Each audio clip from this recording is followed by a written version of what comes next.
Assalamualaikum warahmatullahi wabarakatuh. Bismillahirrahmanirrahim. Alhamdulillahi hamdan katsiran tayyiban mubarakan fihi kama yanbaghi li jalali wajhikal karim wa li 'azimi sultanik. Allahumma salli ala sayyidina Muhammadin abdika wa rasulika nabiyil ummi wa ala alihi wa sahbihi wa sallim. Nawaitu ta'alluma wa ta'lim wa tadhakkura wa tadhkir wa naf'a wal intifa' wal ifadah wal istifadah wal hasa ala tamassuki bi kitabillah wa sunnati rasulih wa du'a ilal huda wa dalalah alal khair ibtigha'a wajhillah wa mardatihi wa qurbihi wa thawabihi lillahi ta'ala. Allahumma raddina biqada'ika wa sabirna ala balaika wa auzi'na syukra ni'maika. Ya Allah, jadikan kami redha menerima takdirmu, jadikan kami sabar menerima ujianmu, dan bimbinglah kami untuk sentiasa syukur kepada nikmatmu. Terima kasih yang berusaha kepada saya Al-Fadhil Dr. Muhammad Hilmi bin Mas'id. Seterusnya yang saya hormati para pegawai ahli jawatan kuasa Masjid Lama Pematang Badak, tuan-tuan guru, para alim ulama, para habaib muslimin muslimat, hadirin hadirat, tuan-tuan puan-puan, termasuklah yang kita raikan para penonton yang sedang menonton kita secara atas talian, yang menonton dari utara moga sejahtera, yang menonton dari timur moga terus makmur, yang menonton dari barat moga dapat berkat, yang menonton dari selatan moga dapat keampunan. Alhamdulillah, dapat saya sampai di sini menyampaikan syarahan di Masjid Lama Pematang Badak ini. Kali terakhir saya menyampaikan ceramah sini begitu lama sekali, dah 13 tahun, tahun 2009, sebelum rupa ini masjid ini.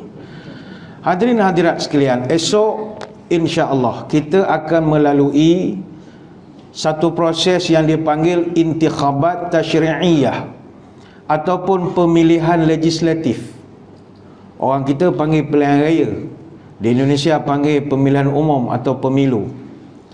Dan ini merupakan pilihan raya kita kali ke-15. Dan PRU 15 ini adalah pesta demokrasi terbesar dalam catatan sejarah demokrasi di Malaysia, yang mana pada kali ini seramai 21,173,638 orang pemilih yang berdaftar, yang layak mengundi pada hari esok.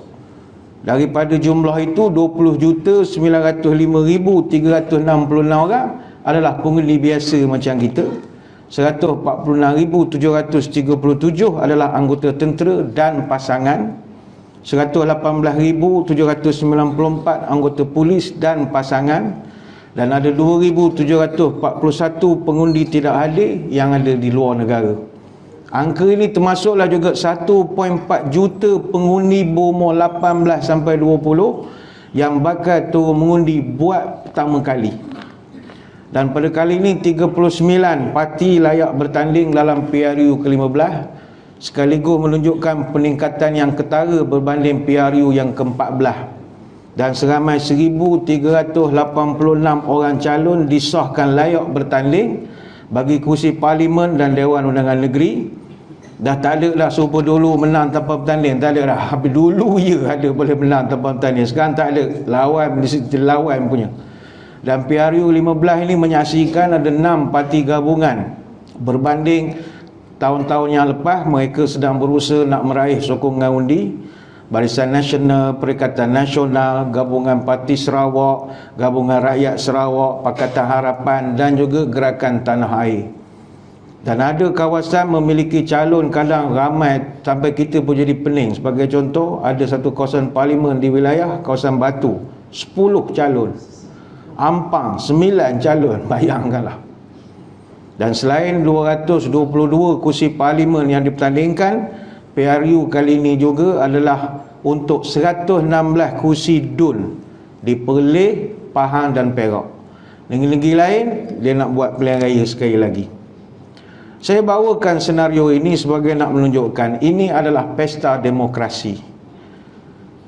Cuma adalah sehari dua ni kita membaca, ada orang yang mengatakan tak payahlah pergi ngundi, ini semua tak ada zaman Nabi, tak ada, ni tak Islamik belaka. Ini orang tak mengaji. Orang tak mengaji. Kita tak nafi sistem demokrasi ini tinggalan penjajah. Itu kita tak nafi. Penjajahan telah membawa dan meninggalkan macam-macam ideologi baru kepada negara yang dia jajah. Kapitalisme, Marxisme, Sosialisme, Fasisme, Nasionalisme, Liberalisme, Feminisme, Nazisme, Konservatisme dan macam-macam, termasuklah juga demokrasi. Tapi kita jangan pula sampai kerana benda tu tak wujud di dalam naskah klasik, tak dilakukan oleh salafus salih, maka kita pun sampai jadi sebahagian daripada sesetengah masyarakat di Indonesia muncul satu kelompok yang dipanggil golput pemilu.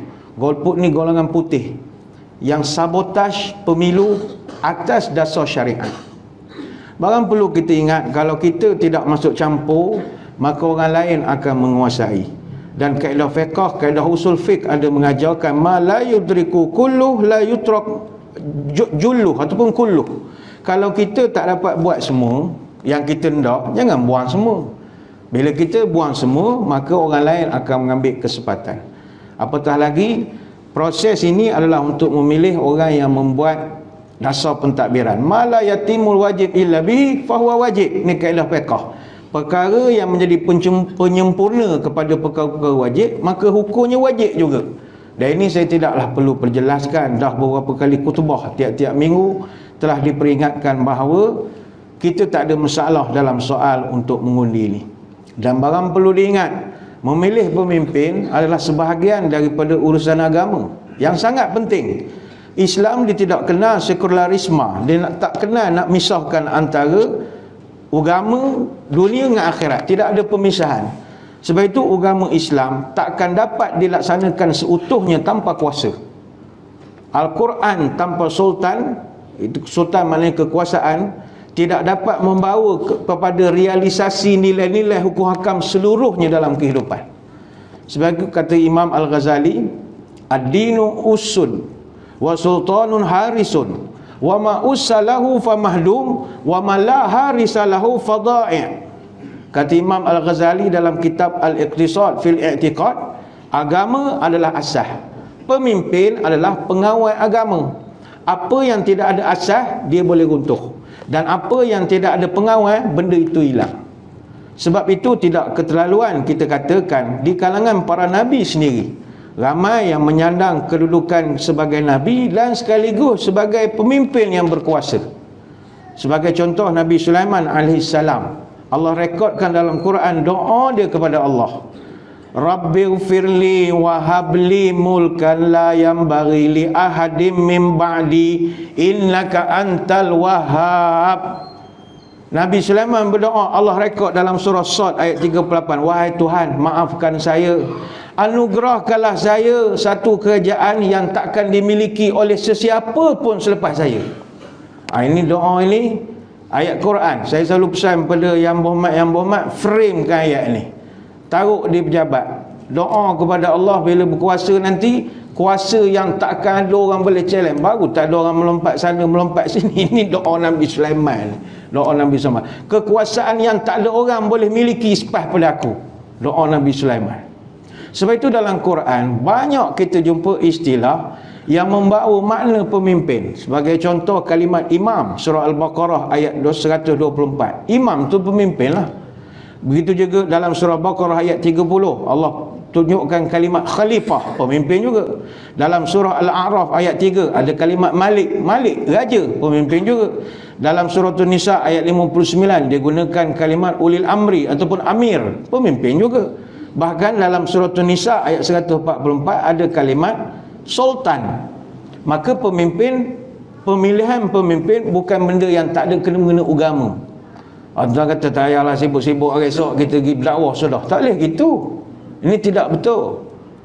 Bahkan Nabi mengajar, jangankan nak bernegara, nak bermusafir pun kena lantik pemimpin. Musafir Kuantan ke Kuala Lumpur pun kena lantik pemimpin. Idza kana salasatun fi safar falyu'ammiru ahadukum. Kalau kamu berjalan 3 orang, hendaklah lantik seorang jadi ketua. Ini hadis riwayat Imam Abu Daud. Dalam perjalanan, kalau tak ada kepala, macam mana kita nak rancang perjalanan? Kita Kuantan Kuala Lumpur, kena ada satu kepala incas, dia tentukan, okey, kita nak nyinggah di mana, minum di mana, ngeteh di mana, berapa lama nak singgah. Kalau semua orang buat keputusan, nak pergi Kuala Lumpur 3 hari baru sampai. Orang belakang, dia singgah kejap-kejap, kejap-kejap. Macam suami isteri, suami bawa kereta, isteri duduk sebelah dia pula jadi co-pilot. Kenapa tak masuk sini, kenapa? Biarlah seorang je buat keputusan. Seorang perempuan masak tak suka, suami tegur, ni korang itu sepatutnya awak buat gini-gini. Suami pun tak suka juga, dia bawa kereta, kita ngarah-ngarah ke sana kemari, sini dekat sikit, sana jauh sikit, duduk diam, seorang jadi ketua. Itu tara musafir, apatah lagi bernegara. Sebab itulah jadi pemimpin ni, dalam hadis, dalam Quran, Nabi sebut, kalau awak jadi pemimpin yang bagus, darjat begitu tinggi sekali. Ada orang dia tak nak, dia kata ini semua dunia syekh, pemimpin semua kotor, politik ni semua jijik. Jangan cakap gitu. Nabi pernah sebut, kata Abu Hurairah, sab'atun yuzilluhumullahu fi zillih yauma la zilla illa zilluh. Ada 7 golongan yang akan dapat payung atau naungan pada hari kiamat, di mana hari itu tak ada payung melainkan untuk 7 golongan ini saja. Salah seorangnya siapa? Salah seorangnya imamun adilun, pemimpin, syarat kena adil. Hadis riwayat At-Tirmizi. Begitu juga kata Abu Sa'id Al-Khudri radhiyallahu anhu, Nabi pernah sebut, inna ahabban nas ila Allah azza wa jalla yaumal qiyamah wa aqrabahum minhu majlisan imamun adil. Hari kiamat esok, orang yang paling dekat dengan Allah, dia punya sah protokolnya adalah pemimpin yang adil. Hadis riwayat Imam Ahmad. Sama juga Nabi pernah sebut, salah satu la turaddu da'watuhum al-imamul adil wa sha'im hina yuftir wa da'watul mazlum. 3 doa orang ni takkan ditolak oleh Allah. Nombor 1 sekali adalah orang yang berpuasa ketika dia berbuka. Yang kedua orang yang dizalimi. Yang ketiga pemimpin adil. Ni riwayat 4 ulama hadis. Sebab itu para ulama dulu salafus salih, mereka sampai berdoa supaya dikurniakan pemimpin yang adil. Cuma kita saja tak doakan sekarang. Orang dulu dia doa. Imam Fudail bin Iyad rahimahullah, dia biasa berdoa supaya diberikan pemimpin yang adil memerintah. Kata dia, lau anna li da'watan mustajabatan ma sayyartuha illa fil imam. Saya kalau ada doa mustajab, saya nak guna doa untuk dapat pemimpin yang baik. Anak murid dia tegur, wa kaifa zalika ya ba'ali? Apa sibuk dengan tuan guru doa ke pemimpin? Kita buat hal kita sudahlah, mengaji kitab, mengaji fiqh, lantaklah buat-buat tuan politik belaka. Apa sibuk doa ke pokok tu? Apa jawab Fudail bin Iyad? Mata ma sayartuha fi nafsi lam tujzini wa mata sayartuha fil imam fa salahul imam salahul ibad sahal bilad wal ibad. Kata Fudail bin Iyad, kalau saya doa untuk diri saya, minta panjang umur, sihat, murah rezeki, dapat saya seorang lah. Tapi kalau saya doa untuk pemimpin kita, jadi orang baik, orang beriman, orang bertakwa, kebaikan dia akan memberi kesan pada orang lain. Kebaikan dia akan beri kesan kepada negara. Hak tu kita nak, kata dia. Kalau kita baik seorang, negara tak baik, tak syok ke tuan-tuan? Maka dia doa supaya dapat pemimpin yang baik.